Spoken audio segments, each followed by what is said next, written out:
Salut tout le monde, je suis super contente de vous retrouver dans cette vidéo parce que ça fait très longtemps que j'ai rien posté sur ma chaîne et encore moins de tutoriels.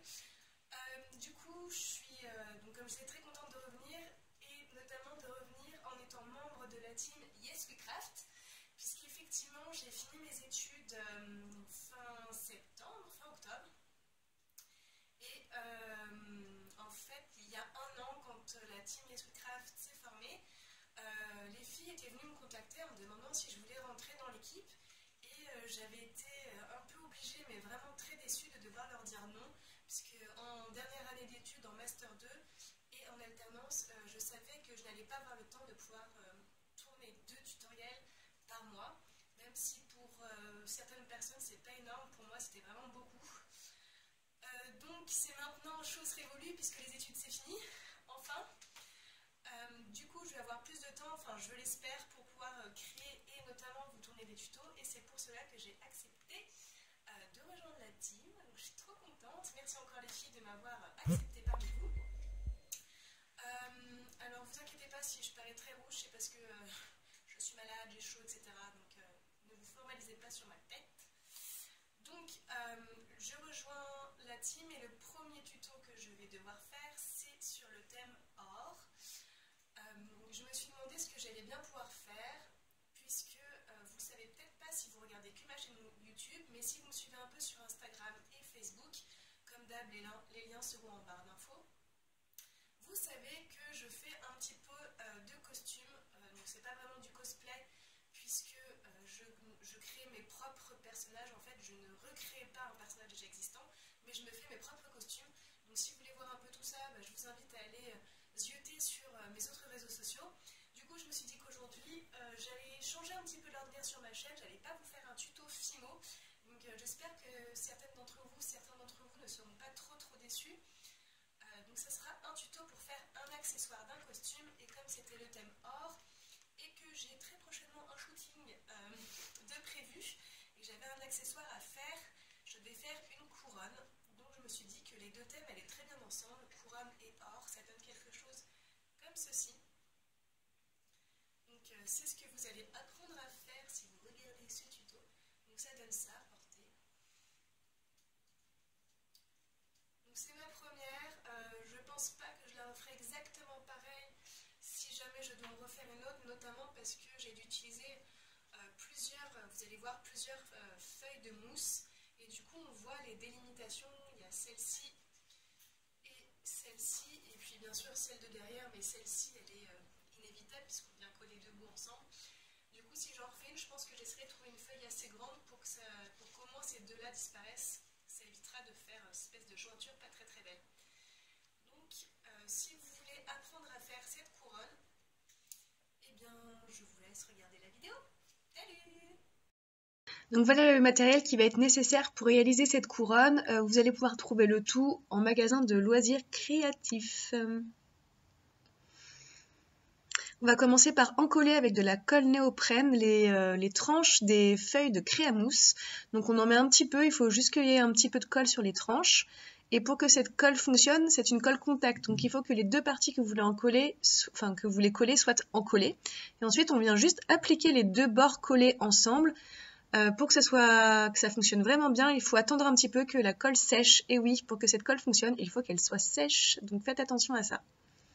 Ensuite, j'avais préalablement pris mon tour de tête, donc moi c'est 54 cm, et je viens faire des repères sur ma mousse. Donc vous voyez, j'ai marqué le centre de ma feuille ainsi que les extrémités de ma couronne, donc ça va être la longueur totale de ma couronne. Je viens ensuite me faire une petite ligne de repère qui sera en fait la base de la couronne.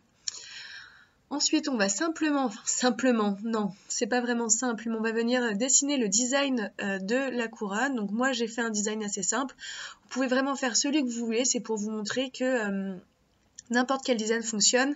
Le plus long et le plus périlleux et la reproduction à l'identique, donc la symétrie, pour faire l'autre côté de la couronne. Donc plus vous faites compliqué, plus la symétrie sera difficile à faire. Donc ça, c'est peut-être la partie la plus longue à réaliser, pour que ça soit vraiment symétrique et qu'on n'ait pas l'impression qu'il y a un côté bancal sur votre couronne, que ça soit fait à l'arrache. Donc on essaye de bien s'appliquer pour avoir exactement l'identique.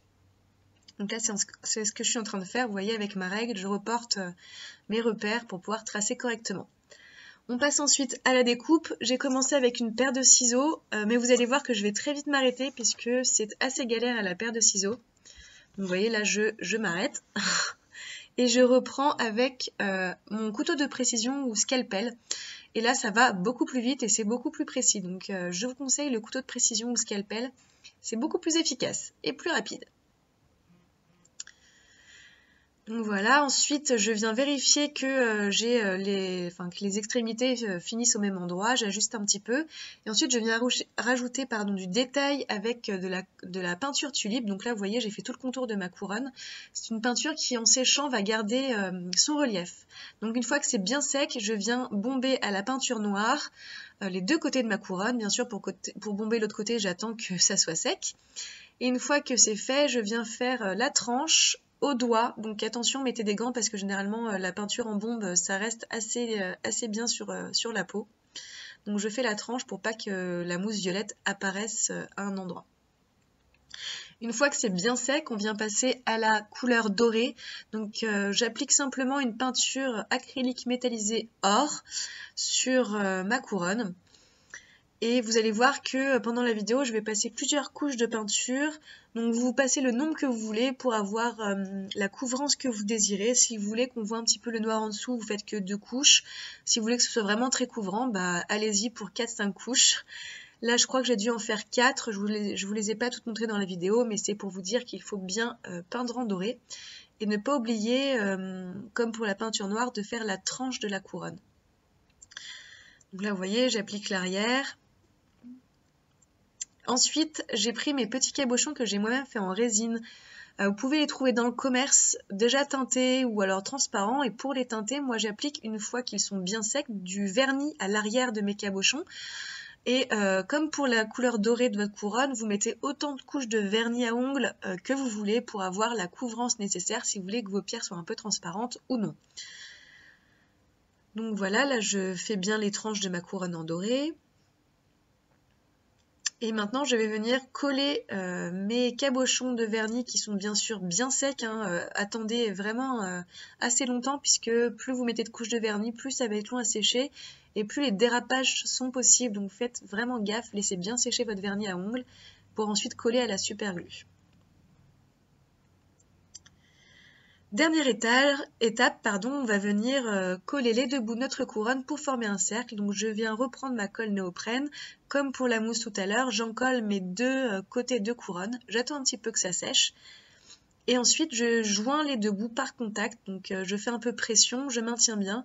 Et pour que ça soit vraiment renforcé, je vais venir coller à l'intérieur un petit bout de mousse. Donc j'en colle mes deux parties, la mousse et la couronne. Et ensuite, une fois que c'est sec, je viens appliquer mon bout de mousse à l'arrière. Donc on n'oublie pas de le peindre. Et voilà le résultat sur ma tête. Donc j'espère que ça vous a plu, ça change un peu de l'ordinaire. Mais bon, moi j'étais contente de vous le montrer. Je vous fais des bisous, salut!